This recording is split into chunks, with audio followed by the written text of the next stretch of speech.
My name is Victor Furman. Some call me The Voice.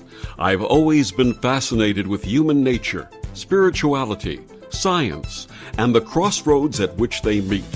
Join me now and we will explore these topics and so much more with fascinating guests, authors, and experts who will guide us to Destination Unlimited.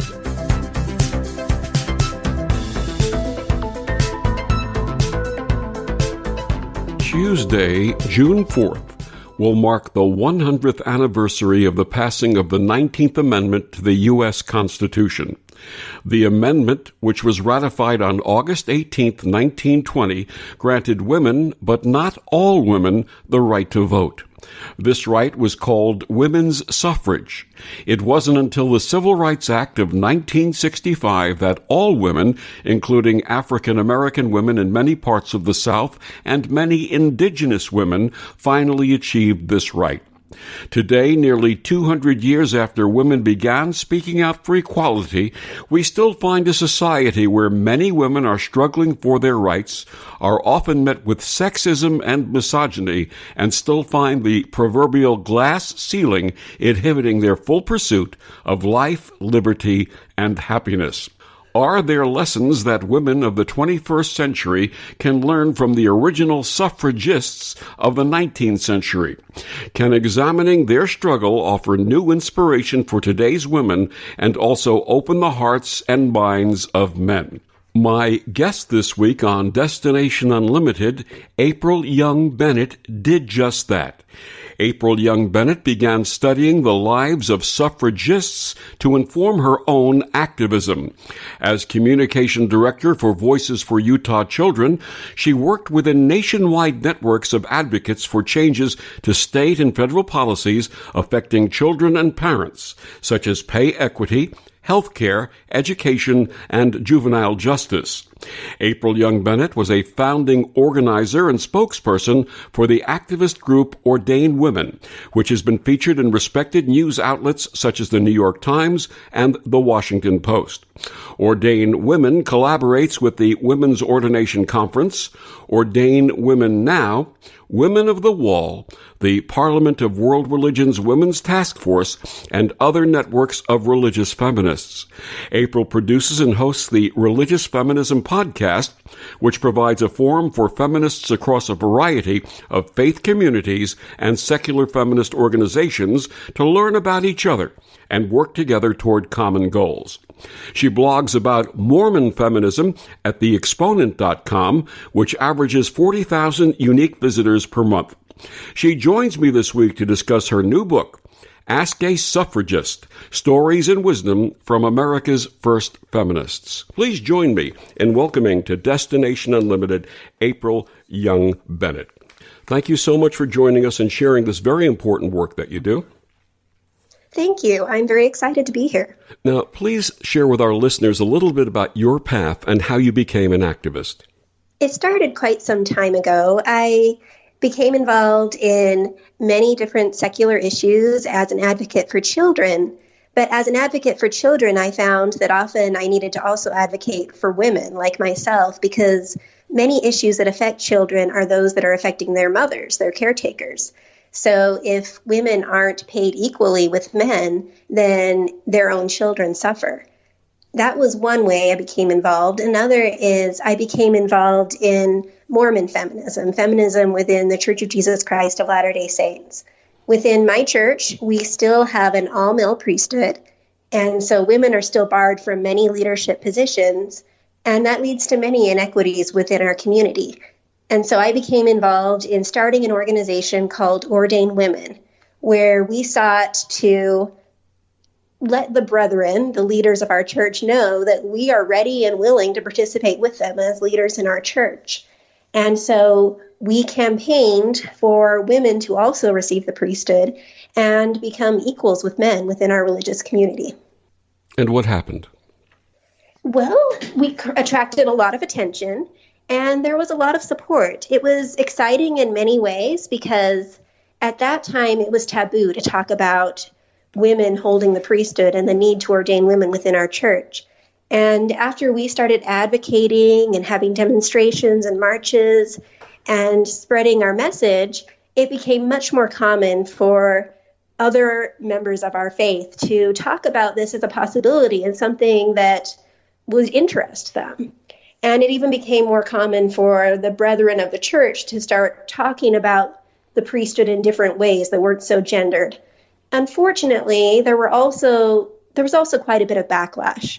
There were leaders of our church that singled out certain members of our activist community to punish. I was one of those people. I was singled out by my local ecclesiastical leader and went through a very difficult situation. It was the time of my brother's wedding, and within our faith community, you can't attend a religious marriage ceremony without permission from your ecclesiastical leader. And so he kind of used that wedding as an opportunity to threaten me and bar me admission to my brother's wedding unless I stepped down from my leadership role within ordained women. So it was a difficult time. But I did learn a lot of things about activism, and it also kind of inspired me to look back to other people who had been through this. There are many wonderful activists in history who also faced church discipline from their religious leaders. And these were wonderful people like Lucy Stone and Angelina Grimke, people I really admire. You start off your book talking about a wonderful African-American woman by the name of Maria W. Stewart. Please tell us about her story. Maria Stewart, she was the very beginning, the very start of the feminist movement in America. And I love that when we look at her history, this bold and brave woman wasn't among the educated white elite. She was a Black woman who was raised as an indentured servant. And she went out of her way to speak on behalf of women. And she did it at a time when there was a taboo against women speaking. At that time, in general, throughout America, there was a belief that it was improper for women to speak to what they called promiscuous company, which simply meant groups of men and women. It was okay for women to give a speech to a bunch of other women. And of course, it was okay for men to speak to anyone they wanted to. But it was considered improper for a woman to give a speech with men in the audience. And she was the first person of that time period to break that taboo and to announce that she was going to hold public speeches where she was going to talk about women's rights, not only to women, but to men as well. And the admonition that many used actually stemmed from 1 Corinthians 14:34 when St. Paul made a statement. What was that statement supposed to be? Let your women keep silent. Now, there's been some historical research, and scholars say that actually was not in the original words of St. Paul. That was something that was added on later. Have you found that also? Yes, there are many scholars who believe that. At that time, though, this was in the 1830s, and that kind of scholarship didn't exist at that time. So the common prevailing wisdom among their people, their Christian people, was that Paul doesn't want women to speak. And what was Maria W. Stewart's response to that? She said that she wasn't worried about Paul. She thought that if Paul were around at that time and he could see what women were going through, he would understand. And he would say, never mind, go ahead and speak your minds. People need to hear this. So you wrote this wonderful book, Ask a Suffragist. How is Ask a Suffragist different than traditional history textbooks or biographies? As an activist, one thing that I found is that great movements aren't usually built by solitary heroes.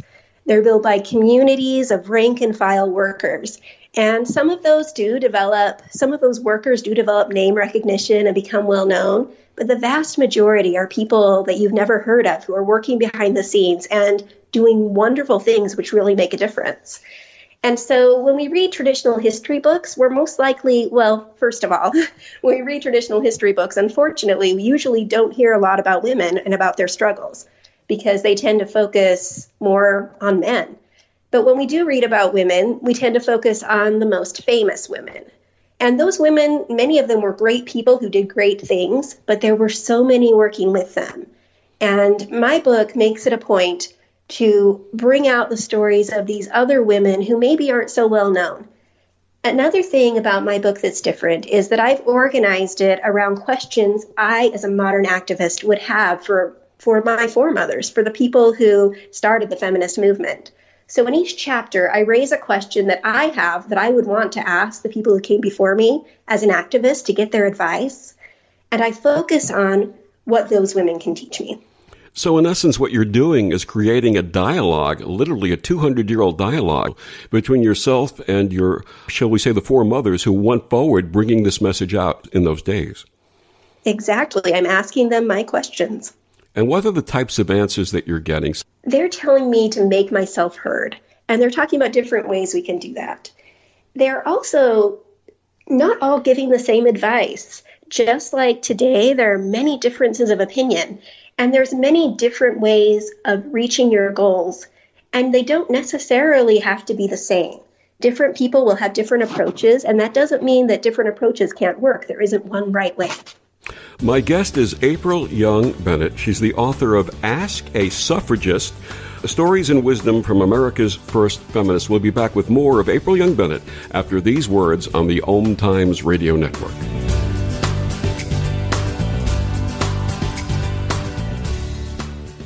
OMTimes Magazine is one of the leading online content providers of positivity, wellness, and personal empowerment. A philanthropic organization, their net proceeds are funneled to support worldwide charity initiatives via Humanity Healing International. Through their commitment to creating community and providing conscious content, they aspire to uplift humanity on a global scale. OMTimes, co-creating a more conscious lifestyle.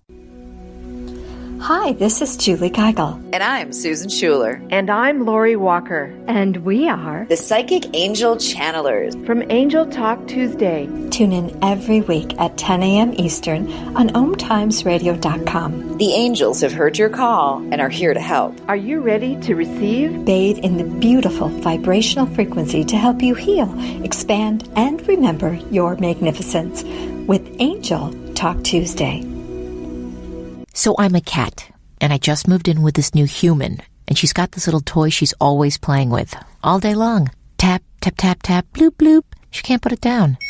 There it is. Oh, and get this. She even talks to it. Last week, she asked it for Chinese, and guess what? Egg rolls showed up. Like magic. Humans have cool toys. A person is the best thing to happen to a shelter pet. Be that person. Adopt. Brought to you by the Ad Council and the ShelterPetProject.org. Adopt US Kids presents Multiple Choice Parenting. You've accidentally cut your daughter's bangs unevenly. Do you A, line things up a centimeter from her hairline?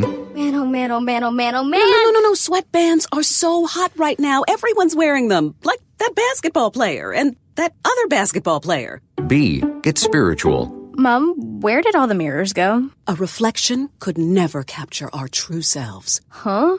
Beauty is within. C, look on the bright side. Less time blow drying, more time texting. Or D, show empathy. Mom, you really don't have Ta-da! Twinsies! I kinda love it. As a parent, there are no perfect answers. But you don't have to be perfect to be a perfect parent. Thousands of teens in foster care will love you just the same. For more information, contact You Gotta Believe at YouGottaBelieve.org. A public service announcement from the U.S. Department of Health and Human Services, Adopt U.S. Kids, and the Ad Council.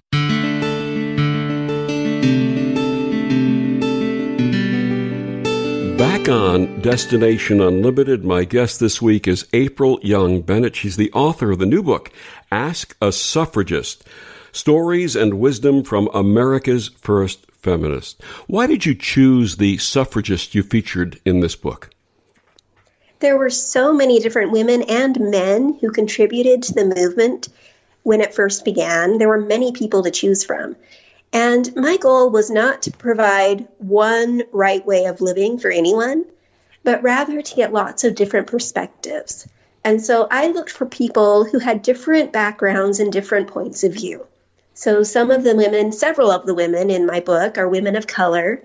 There are several immigrants in my book, people who came to the United States with other backgrounds, other ideas from the countries they came from that brought those in with them to our American movement. And there's people of different socioeconomic statuses. There are people who are former slaves who lived in poverty. There are also people who grew up very wealthy, and I would say maybe in some ways spoiled, who discovered feminism later on in life as their circumstances changed. And so it's interesting for me to see many different points of view because there's many different ways to be a feminist. You use the word suffragists. Why suffragists and not suffragettes? What's the difference? I wish I could use the word suffragette because that is so much easier for me to say without sounding like I have a lisp. Suffragist is a little bit awkward, but that is what American feminists called themselves. Suffragettes was more commonly used among British women. And the adding of the ETTE also implies women, right? As opposed to men. Yes. However, in America, there were many men involved in the suffrage movement. So suffragist would be the appropriate way of saying it for the United States, for America. That's right. Now, how did the American women's rights movements begin? It largely began with women who were excited about being activists within other movements other than suffrage, particularly the abolition of slavery and the end of alcoholism. Those were two issues that were a very big deal to many women of this time period, and they wanted to make their voices heard on these issues that were important to them. However, that was difficult. They couldn't vote.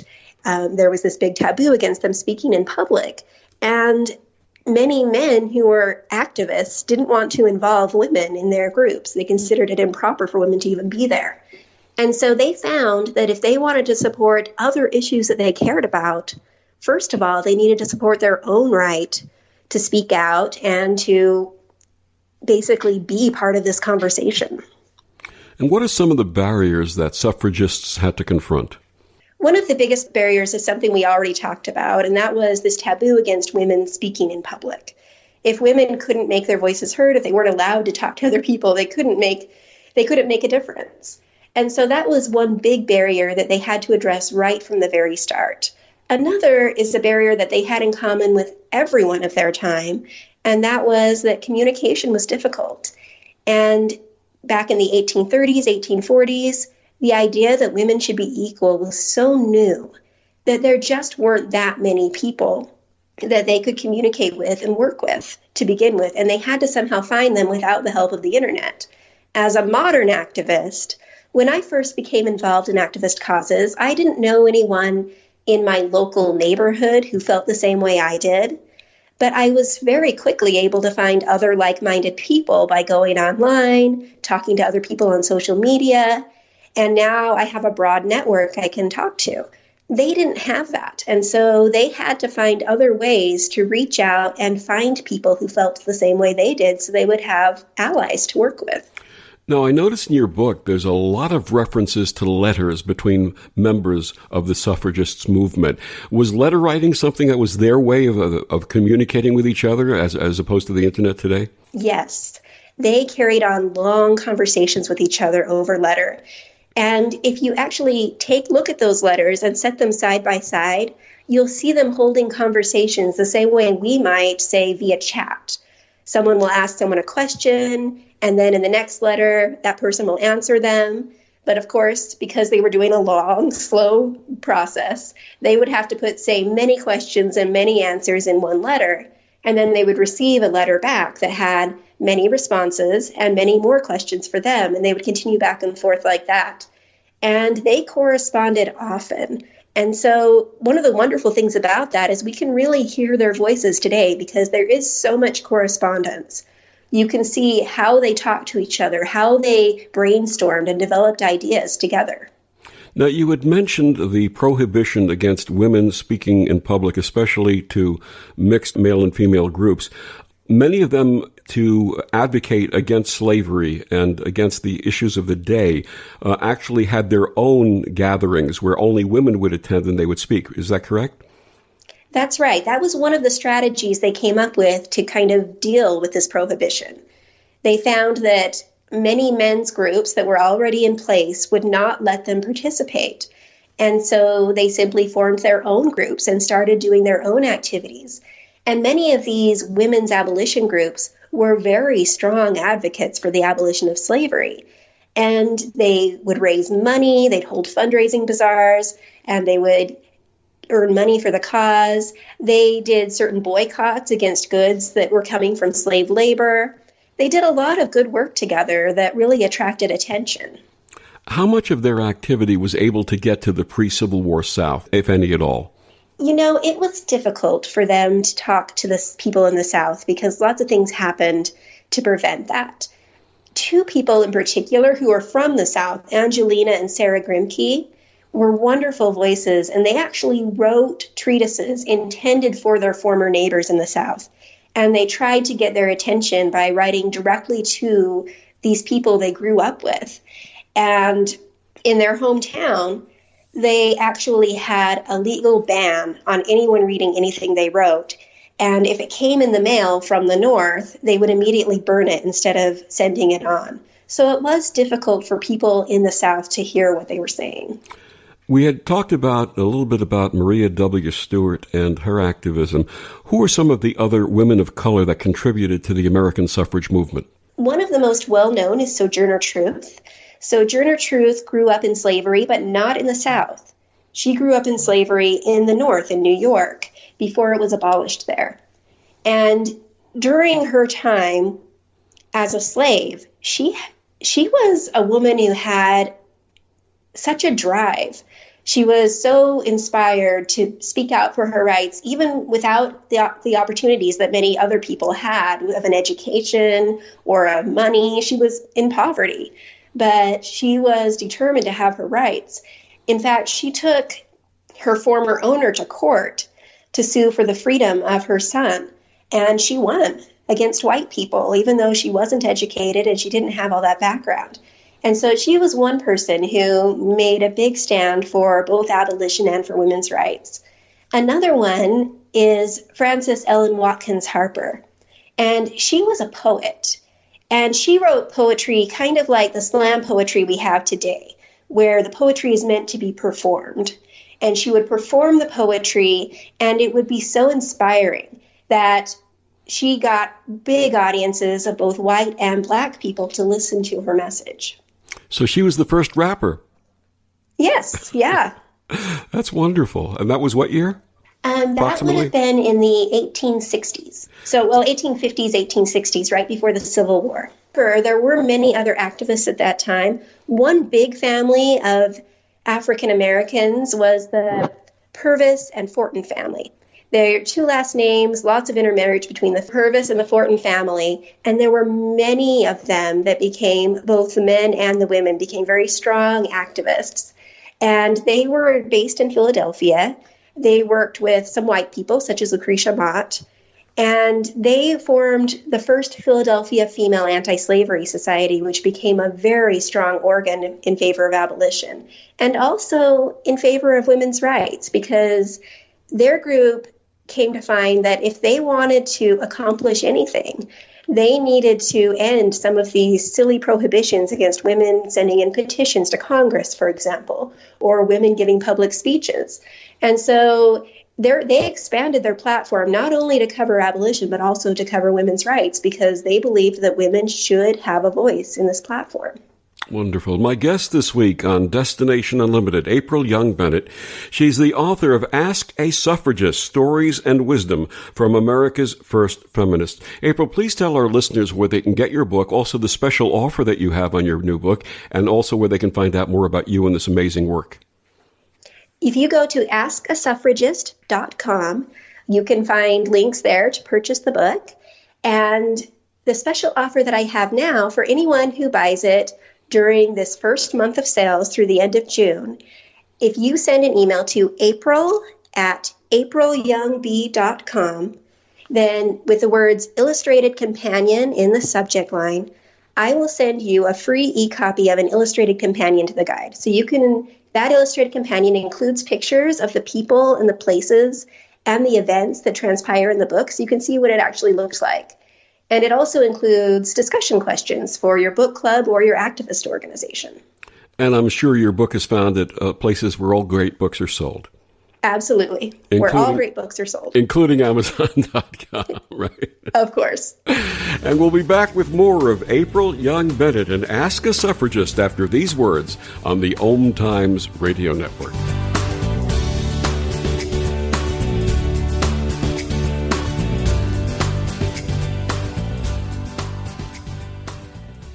This is OTR-FM, part of the IOM radio network. Humanity Healing International is a small nonprofit with a big dream. Since 2007, HHI has been working tirelessly to bring help to communities with little or no hope. Our projects are not broad mandates, nor are they overnight solutions, but they bring the reassurance that no one is alone and that someone cares. To learn more, please visit humanityhealing.org. Humanity Healing is where your heart is. Are you in an interfaith relationship and thinking of getting married? For 18 years, Reverend Lori Sue Brockway has been creating personalized, loving, and romantic ceremonies for couples of all faiths and cultural backgrounds. Reverend Lori Sue's sensitivity to the needs of interfaith couples is reflected in the compassionate and inclusive way she addresses the concerns of parents and families. Reverend Lori Sue is also the author of several best-selling books on interfaith weddings and wedding vows. Selected as one of the top interfaith officiants by New York Magazine, Reverend Lori Sue serves couples in the New York metropolitan area and beyond. Find out more at her website, yourinterfaithwedding.com.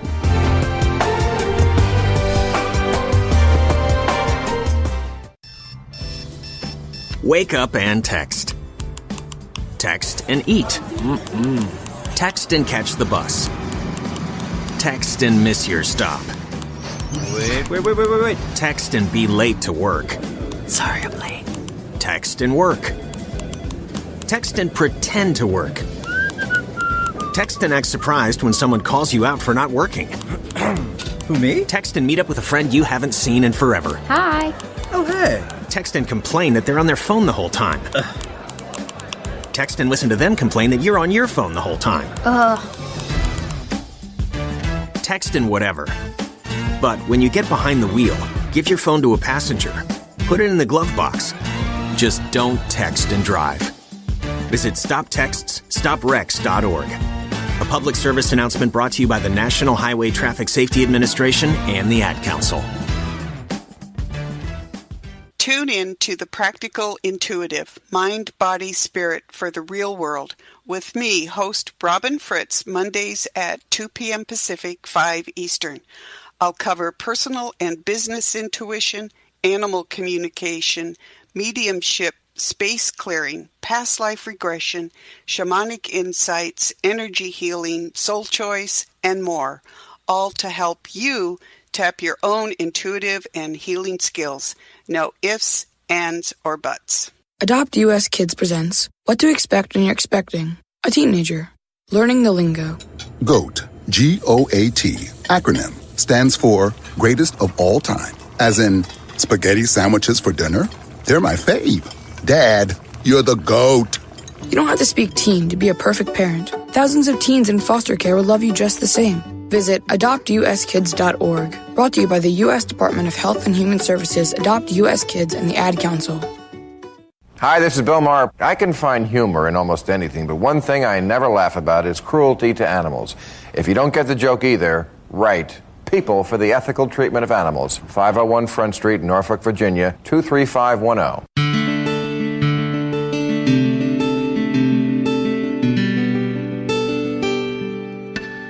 Back on Destination Unlimited, my guest this week, April Young Bennett. She's the author of the new book, Ask a Suffragist, Stories and Wisdom from America's First Feminists. April, in the last segment, we talked about women of color who contributed to the American suffrage movement. How about immigrants? Who were the immigrants who contributed? One of the most important was Ernestine Rose. She came from Poland, and she had some interesting experiences while she was in Poland that really affected her views, and she brought those views with her to America. One was that at a young age, when she was only 17, she was betrothed against her will to an older man.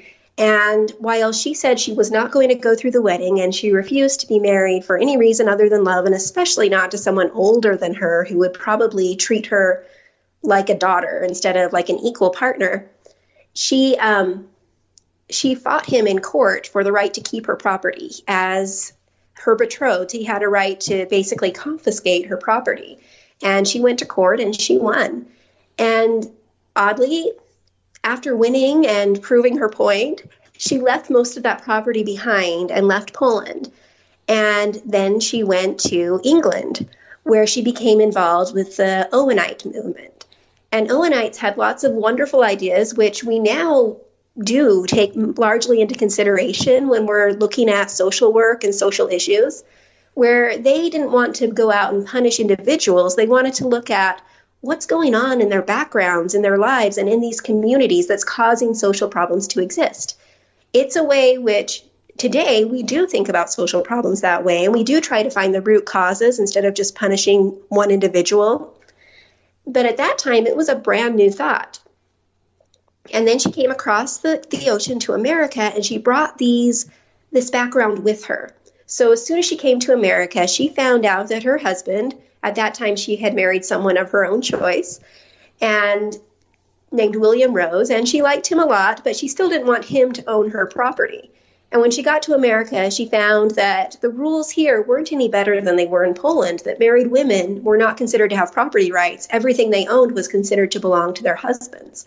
And so she started a campaign almost unilaterally by herself to get women property rights. She also brought those wonderful ideas about community and about addressing social problems from the root that she learned in England with her to America. When did women earn property rights in the United States? Ernestine Rose, along with a few other women like Elizabeth Cady Stanton and Paulina Wright, after about 10 years of work, they did manage to have some success in New York. And eventually that started spreading to other places in the 1850s. That's incredible that a woman would not be entitled to own the property that her husband had amassed should he pass. It's something that's even unthinkable today, isn't it? Yes. And when you read Elizabeth Cady Stanton's writings on the topic, she thought it was just outrageous, and she was pretty sarcastic about it. She made a lot of fun of them when they finally did pass the law that gave women their rights, about how now a woman was considered, who was smart enough to actually earn money and put it in the bank, was now considered at last smart enough to also take it out of the bank. Amazing. She thought that was pretty hilarious that it took them that long to come to that realization. Amazing. How did men contribute to or hinder the suffrage movement? Many of the first feminists in America were men. And largely the reason why they became interested in feminism is because they cared about the issues women cared about, like abolition, that women wanted to get involved in, and they realized that they needed more hands. They needed more people. It was all hands on deck. There was no reason to exclude women who were smart and bright and energetic and willing to contribute to the cause. And so there were certain men like Samuel May and William Lloyd Garrison and Frederick Douglass who very desperately wanted to involve women, and they became passionate supporters of women's rights because they wanted women involved in these important causes that they cared about. Unfortunately, there were also other men who were worried that if women got involved, it would just upset the order of things, and all their work that they had been doing would somehow come crashing down. And so, unfortunately, there were also very many men who were abolitionists who opposed involving women and opposed women's rights. So it went both ways. One person that's very interesting to me is Arthur Tappan. And the reason why is because Arthur Tappan was both a wonderful advocate for women's rights and a huge problem when it came to women's rights. When it came to the issue of women in education, he was a passionate supporter of education for women. And in fact, there was a time when Prudence Crandall was a woman who tried to start a school for Black female teenagers in Connecticut. And she ran into so much hatred and vitriol. And Arthur Tappan kind of swooped in and came to the rescue. She was actually arrested because she was teaching Black teenagers in her school.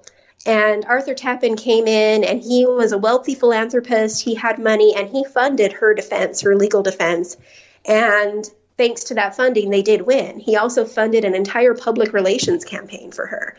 So he was an active supporter of the right of young Black women to get an education. However, when it came to the Abolition Society, he was not so great. In fact, he exited the Abolition Society the first time they voted for a woman to be an officer. Why? He just didn't see that as their place. He thought that it was great for women to get an education, but not so great for them to use it by telling men what to do. Mm-hmm. Were other people charged or prosecuted who were part of the movement? Yes. One of those was William Lloyd Garrison. In that same incident, he was brought to court for supporting Prudence Crandall and supporting her school for Black children. And there were other occasions when he was brought to jail because of that. Later on in my book, you'll hear lots of stories of women who were brought to jail because of their support for suffrage. How was activism during the 19th century different from modern activism, and how was it similar? It's not as different as one might think. At first, when I became an activist, I didn't know the history very well, and I didn't care very well because I thought the world was completely different now that we have the internet and TV and we can talk to each other in different ways. But really, many of the things that we do today, like signing petitions and giving speeches and holding protests, those are all things that they were doing back in the 1830s, 40s, and 50s, things that people have been doing for a long time because they work. Did the activists in those days have access to printing presses? They did. Printing was more expensive, though. But yes, they did. Printing was a big thing that they did a lot. But it was also a big problem for them because funding. Printing is expensive. One of the luxuries that we enjoy today is that we can post things on the internet virtually for free. Often it is free to just post something up there and make a statement. That wasn't the case back then. They did depend on printing, and printing was very expensive. And funding was always a problem. One of the reasons Susan B. Anthony became involved in addressing the wage gap and addressing the issue of women being allowed to be in men-only professions was because she became so frustrated because they could not fund their advocacy campaigns. She noticed that women really cared about these causes. They cared about stopping alcoholism. They cared about ending slavery. But they would run out of money, and then they couldn't do anything. And she said, women need a purse of their own. And what about political activity? Was there any hidden political activity taking place at the time? There was a great deal of political activity. One of the ironies is that when the abolition movement first began, people like Lucretia Mott and William Lloyd Garrison, who were some of the very first advocates for women's rights, were so disgusted by politics that they said, we're just going to boycott politics altogether. And so at first, they weren't even interested in women voting because they didn't want to vote. They didn't want anyone to vote. They thought that the best way to end all of this slavery and all of the horrible things that the government was allowing to happen was to abstain from the government altogether, just to put your foot down and say, no, I will have nothing to do with this. Now, that wasn't a really effective method of changing law. And other people who came along afterwards, like Elizabeth Cady Stanton, Elizabeth Cady Stanton was one of the first people to say women should vote because she really felt like if we're going to change the laws, we need to be involved, not abstaining. And I had mentioned to you prior to the interview that my wife and I had the pleasure of visiting the Cady Stanton home and also the site of the first Women's Rights Convention in 1848. Have you been there? I have not, and I want to be there so badly. I live out in the West, so it's a little more difficult for me. Tell us about that first convention. It was Elizabeth Cady Stanton's idea, but it wasn't just her. It was Lucretia Mott also. Elizabeth and Lucretia were at the World Anti-Slavery Convention in London, and women were barred from the proceedings. And Lucretia was expecting that. She was there on protest. She knew women would be barred, but she was there to make a stand and say, I don't care if you're going to bar me. I'm going to show up anyway, and you're going to have to bar me to my face. Elizabeth, she was there with her husband. She was never intending to be a delegate. But when she saw what happened to the women and how they were barred, all of a sudden she had all of these ideas about how she needed to change things. And so years later, Lucretia and Elizabeth and some of their other friends got together and held a convention about women's rights. And it was kind of put together quickly. And so mostly it was just people who lived around Seneca Falls, New York, where Elizabeth Cady Stanton lived, who came, but it was many, many people who were interested. And it was an exciting event. One of the things that was the most shocking was that was where Elizabeth Cady Stanton for the first time made a public call for women to vote. And most people were shocked by that, but Frederick Douglass was there, and he supported it, and he moved the rest of the group to agree with Elizabeth. My guest is April Young Bennett. She's the author of Ask a Suffragist, Stories and Wisdom from America's First Feminists, and we'll be back with more after these words on the OMTimes Radio Network.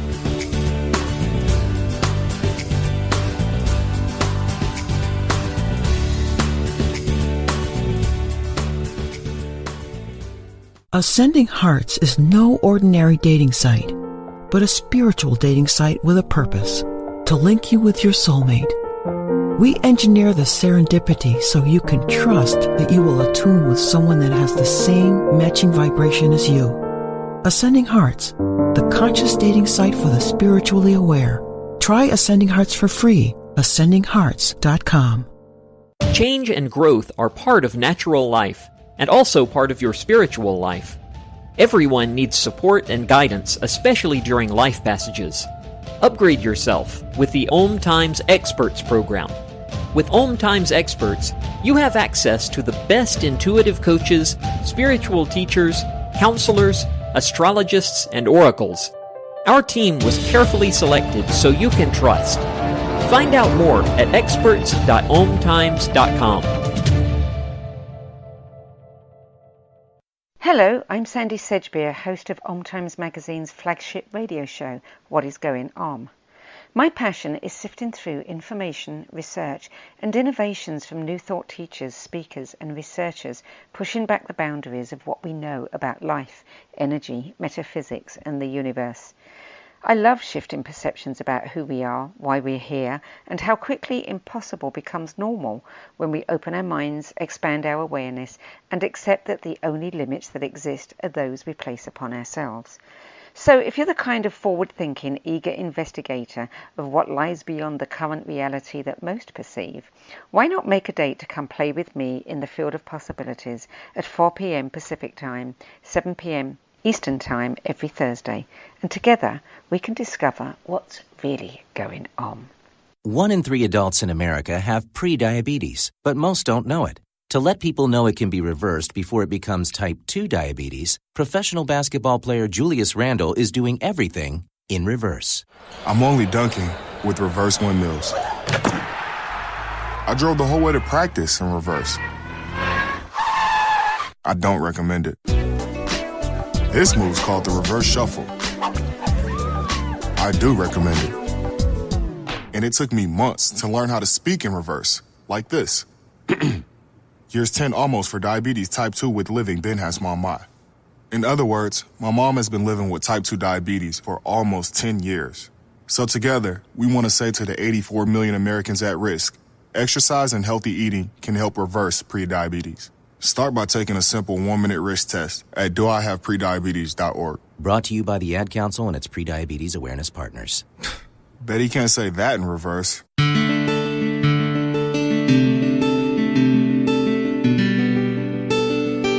Back on Destination Unlimited, my guest this week, April Young Bennett. She's the author of Ask a Suffragist, Stories and Wisdom from America's First Feminists.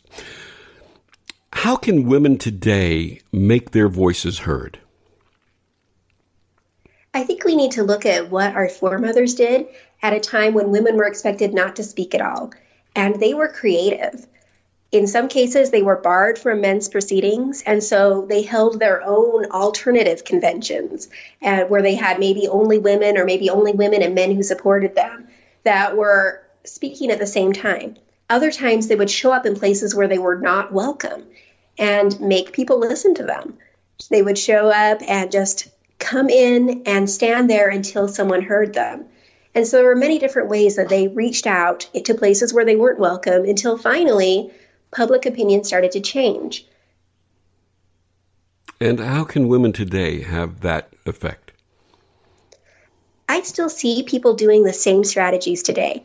I'm involved, you mentioned the Exponent, one of the groups that I work with. That's a women's group made up of women of my faith, which is a very patriarchal faith.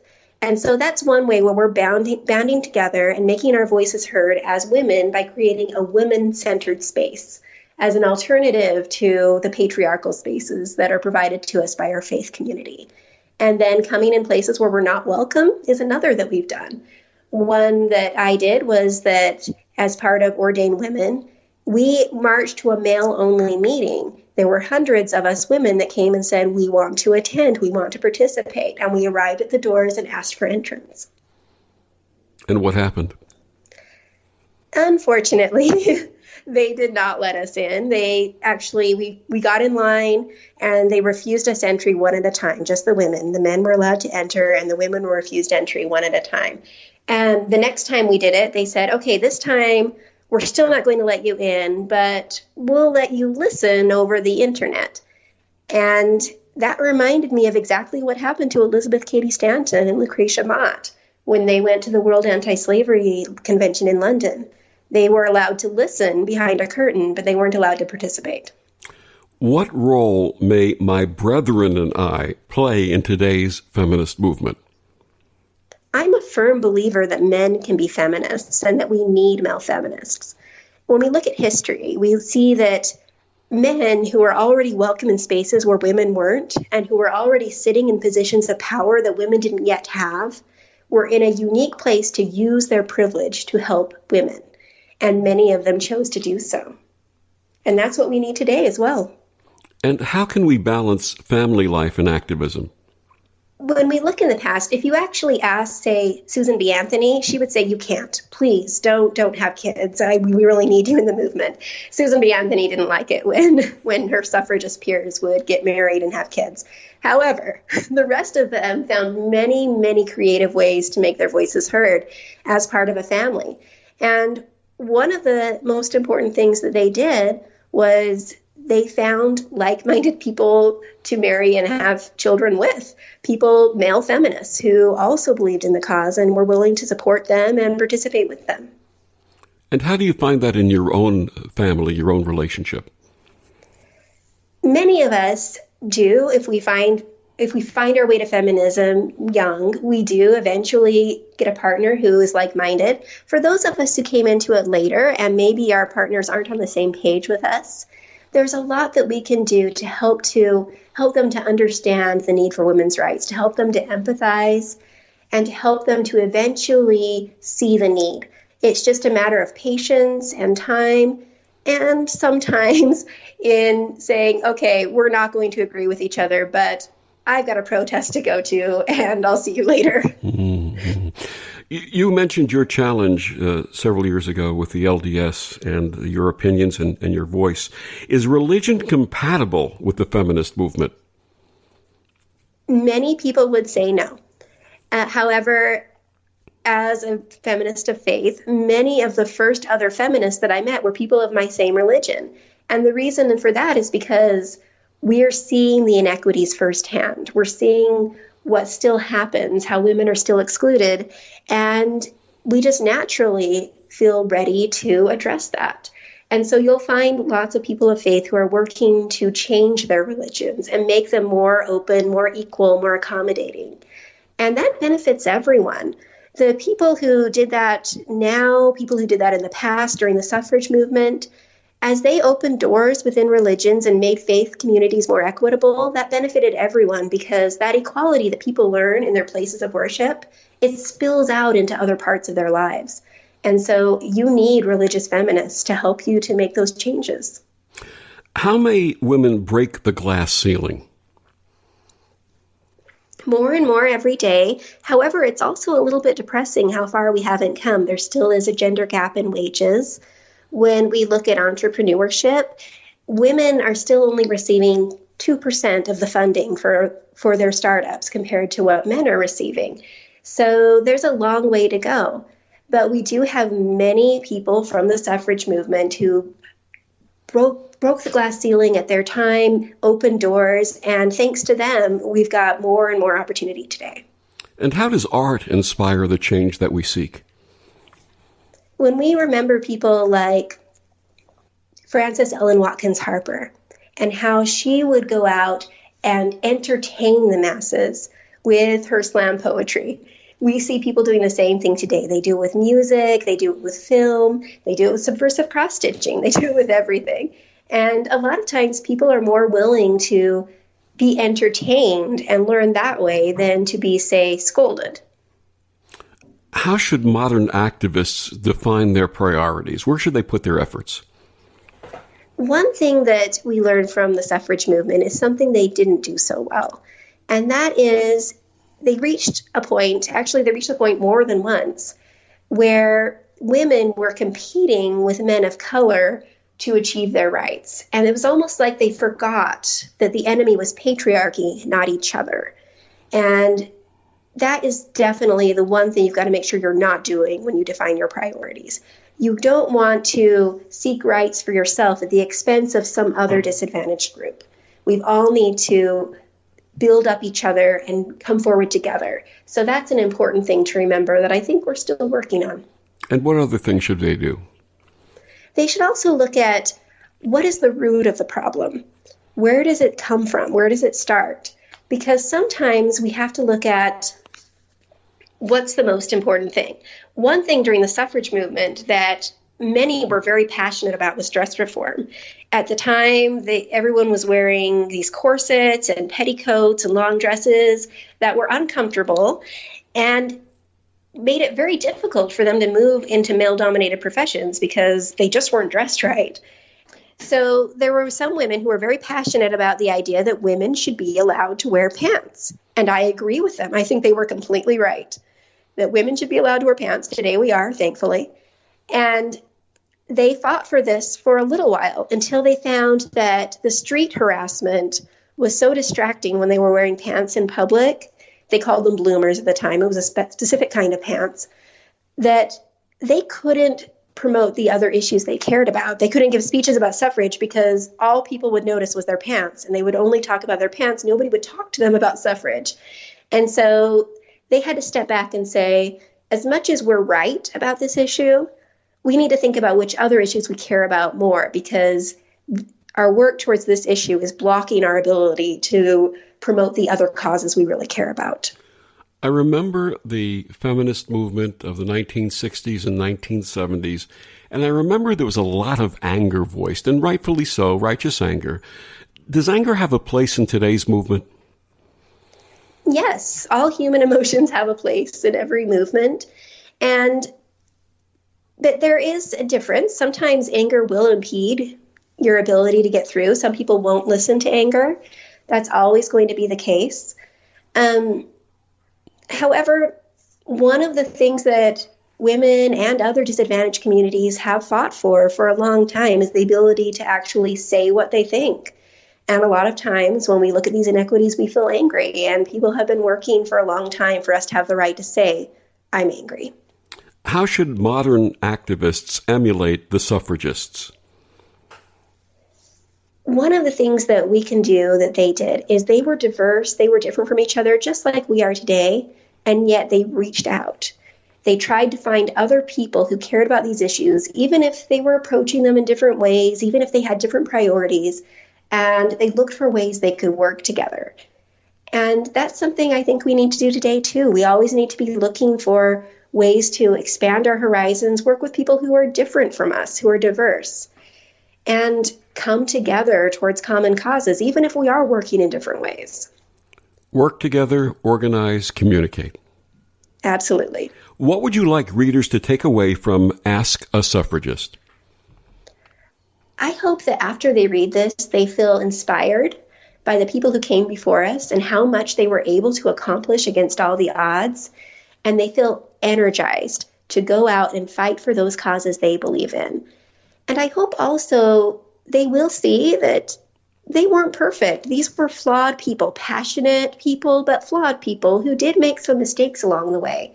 And I hope as we know our history, we'll stop repeating our mistakes so often. We'll be able to learn from the past. We'll be able to take what they did right and keep on doing it and do it more. And also try to avoid some of those mistakes that may have already happened in the past. Her name is April Young Bennett. She's the author of Ask a Suffragist, Stories and Wisdom from America's First Feminist. April, please tell us one more time where listeners can get your book and find out more about you and your work. The book is available wherever good books are sold. If you go to askasuffragist.com, you can link to bookstores that are selling the book and, of course, Amazon. And again, I would encourage you to get the book during the first month, because then you can also get the illustrated companion that goes with the book. And that's available to listeners who buy the book during the month of June. Is that correct? That's correct. April, thank you so much for joining us. The book is wonderful. The message is so important. And I ask that my brethren who are listening tonight also get the book and read it, in addition to the women who are part of the movement. Thank you so much. Thank you. And thank you for joining us on Destination Unlimited. I'm Victor the Voice Furman. Have a wonderful week.